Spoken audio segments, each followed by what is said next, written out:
ಲೇಖಿ ಎದುರಾಗ ಸ್ವತ ಪರಮಾತ್ಮ ಬಂದು ತಮ್ಮ ನಂದಿ ಇದ್ದಾಗ ಏ ಪರಮಾತ್ಮನ ವಾಹನ ತಮ್ಮ ನಂದಿ ಎತ್ತ ಕೇಳುವಾಗ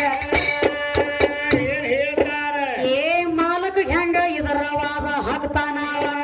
ಸ್ವತ ಸೈಡ ಬಿಟ್ಟ ಹಾದಿ ನಿತ್ತು ನಂದಿ ಆವಾಗ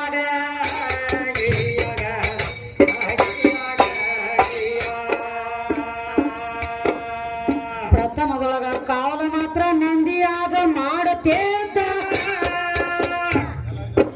ಏ ಕೇಳಿದ ಪ್ರಶ್ನೆಗೆ ಉತ್ತರ ಬಿಡುಗಡೆ ಮಾಡಿವ ಎದುರಾಗ ಇನ್ನ ಮತ್ತೊಂದು ಮಾತ ಹೇಳಿದಿ ತಮ್ಮ ಕೂಡಿದ ಮಂಡ್ಯಾಗ